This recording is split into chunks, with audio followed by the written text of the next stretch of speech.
Hi everyone, Lisa Haven here, and I've got a very important report to share with you guys, and that is this. If you are a white, Christian, conservative, evangelical, then the New York Times has just labeled you a very big threat and blamed the length of the COVID-19 pandemic on you specifically. In other words, you're the reason that people keep dying of COVID-19. And I'm going to show you the article. Not only that, but Black Lives Matter has just put up a, piece of paper on their George Floyd section saying, white people, if you dare to enter this sacred area, then you must follow these certain sets of rules and regulations. Kind of sounds a lot like segregation that we faced years and years ago in the United States of America that we all thought was gone, but somehow it seems to slightly be rearing its ugly head again. However, this time it's segregation against white people. I mean,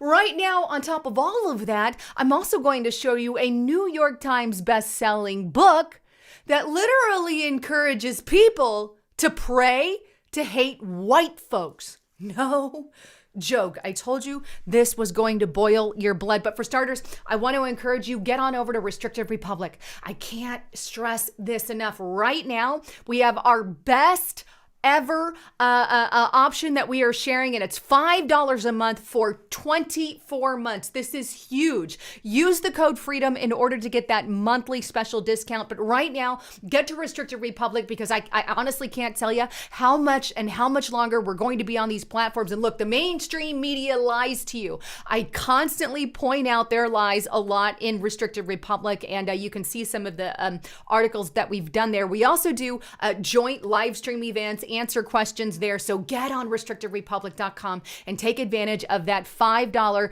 monthly rate for 24 months using the code FREEDOM. All right, so let's dive in first to this article, to what BLM did to white people. Take a look here. And this is on foxnews.com. Minneapolis, George Floyd Square features special instructions for white people. But what exactly were these instructions that were given to white folks over at George Floyd Square? We'll take a look at the actual document here, and I want to show it to you so just we can go straight to the horse's mouth. But here it is. Welcome to George Floyd Square, a sacred space for community, public grief, and protest. And they said this is where George Floyd took his last breath under the knee of the police officer there. And it says, enter with humility, and we invite all, care for each other by wearing a mask, asking others to wear a mask, honor the space. It's very sacred space. But then they have this disclaimer at the bottom, and I'll blow it up for you. But here's what it says. For white people,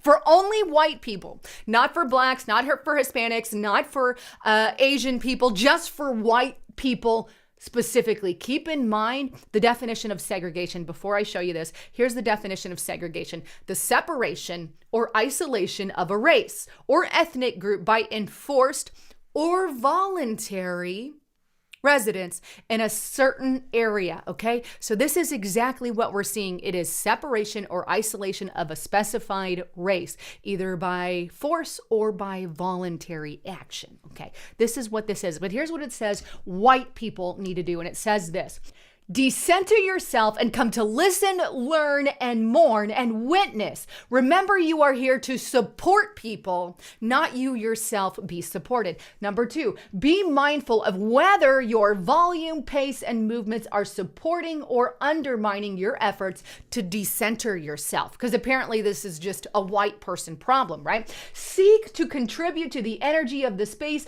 rather than drain it. Bring your own processing to other white folks so that you will not harm basically black people and people of color.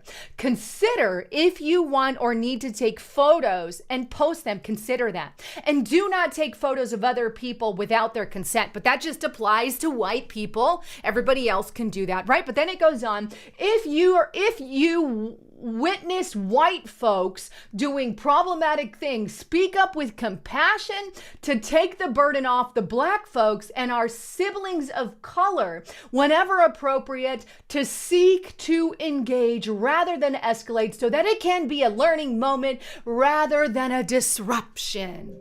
White people need to follow a certain set of instructions if they dare set foot in the George Floyd Square.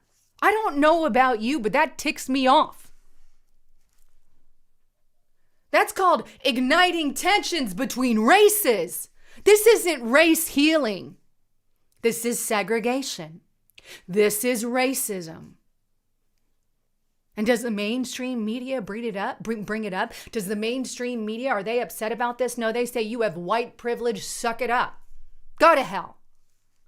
I was one of the poorest, and it shouldn't matter what the color of your skin was. I didn't get accepted for grants or scholarships or anything like that because, well, they didn't accept me. It didn't matter that I couldn't provide for myself, that I was dirt poor, grew up in a single wide trailer in a neighborhood that had meth houses and the whole 9 yards. Nope. Somehow I didn't have that privilege. Where was my privilege? I get so mad because it gets me so upset.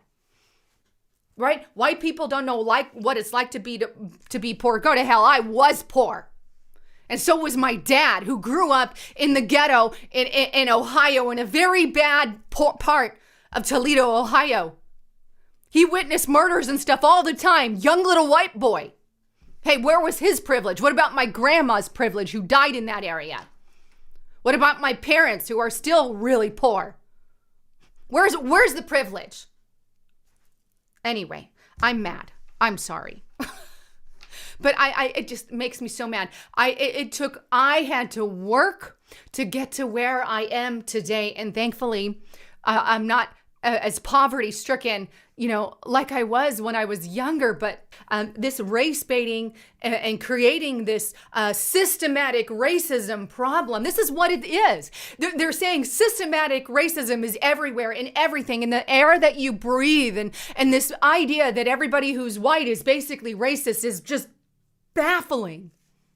Just baffling. You see, you can't fight something that doesn't exist, folks. So the systematic racism can be anything that the left wants it to be. You can never win. You can't win against systematic racism. I'm just going to leave it right there. What a good clip. Lisa Haven's angry.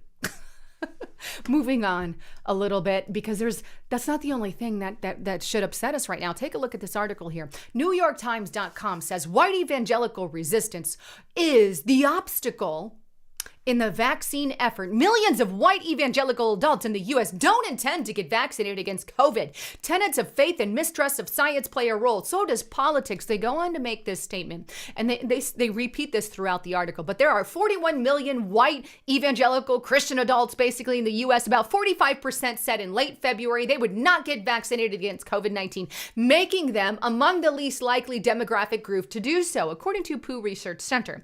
If we can't get a significant number of white evangelicals to come around on this, then the pandemic is going to last much longer than it needs to. Key point there, said Jamie Etna, founder and executive director of the Humanitarian Disaster Institute at Wheaton College and Evangelical Institute in Illinois. Pause. In other words, if white evangelical Christians don't start getting vaccinated en masse, then it's because of them. It's their fault that the COVID-19 pandemic is going on and on and on. In other words, they're murderers because they're killing people with COVID-19. COVID-19 is killing people and lasting longer. So it's the white evangelicals' fault that this pandemic is still killing people. Jeez. Because some Christians have a religious belief that varies from yours? Where's religious freedom? I mean, really?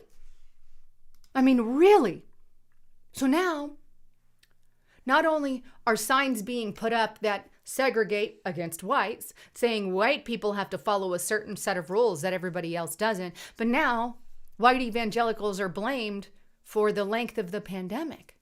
But maybe it's not like they're writing prayers, asking. Let me just go there. TheBlaze.com, right? Best-selling, New York Times best-selling book, a devotional, includes a prayer by social justice activists asking God, just help me hate white people.